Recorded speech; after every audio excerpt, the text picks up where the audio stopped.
It's time now for your evening edition for Tuesday, January 30th, 2024. I'm DeAndre Hamilton, joined by Rashid Esson. We have your TCI World and regional top stories, and we get started right after this.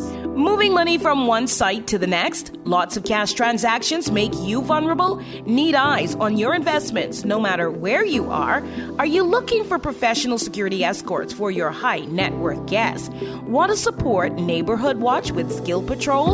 Sounds like you need security solutions at Spence Security Services. Established in the Turks and Caicos since 1998. Get armored truck escort services from $150 and contact Spence Security for free consultation. Dependable, professional service you can trust. That's Spence Security. Police have confirmed that a man was discovered around 10:20 Monday morning unresponsive near a Grace Bay area business. It was called into the police control room, and when officers arrived at the scene, they found the man, who was later pronounced dead by a medical examiner.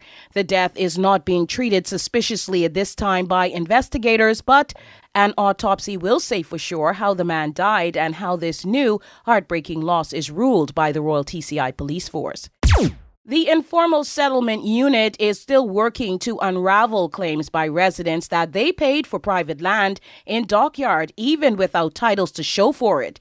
It means removal notices for illegal structures remain suspended, according to Carlos Simons, KC, head of the ISU.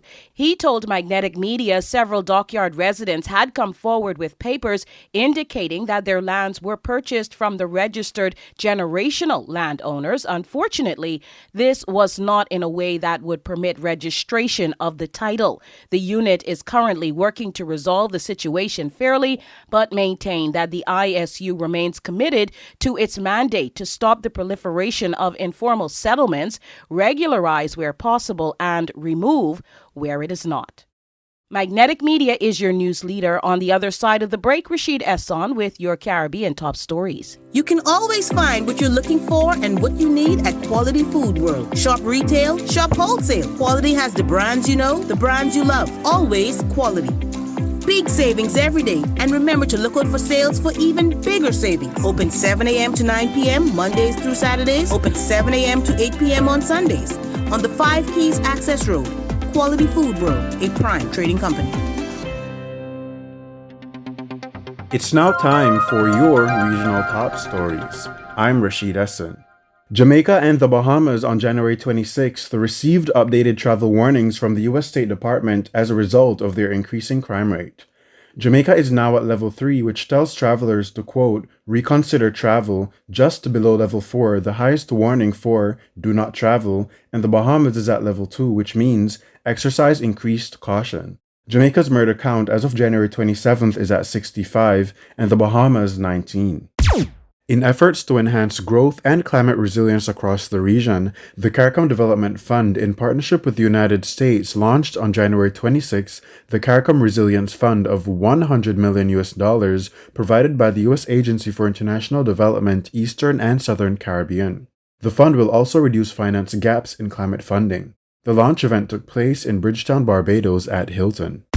Barbados Member of Parliament Neil Rowe, who has been charged and now indicted for an alleged rape, to which he pleaded not guilty, was removed as the Deputy Speaker of Parliament after Deputy Prime Minister and Leader of Government Business Cynthia Bradshaw proposed the motion to rescind his appointment. He was charged for having sexual intercourse with a woman on September 18, 2022, without her consent, or was reckless as to whether she consented, according to reports. Prime Minister Mia Mottley, speaking on the decision to remove Rowe, expressed it's to give him privacy as well as to ensure Parliament isn't involved.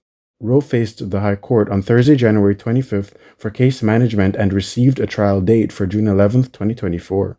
Magnetic Media is your news leader.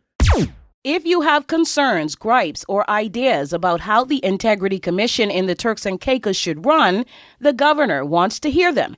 Delini Daniel Selvaratnam, TCI governor, has announced an anonymous public consultation where residents will be asked to write their thoughts using, but not limited to, guided questions regarding what changes they would recommend to the Integrity Commission and its level of accountability. There are 9 questions posed to the public. Responses can be emailed by February 9th, which is the deadline for that survey. Ambergris Key Weather is now available live in the DDME app, joining areas like Providenciales and Grand Turk. It follows the installation of a weather station on the luxury key on January 24th, which will enhance local weather monitoring and forecasting.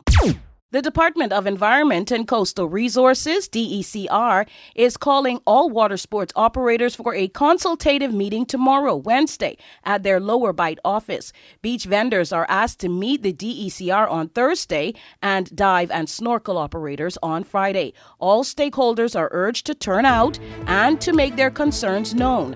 All meetings are from 5 to 7 p.m.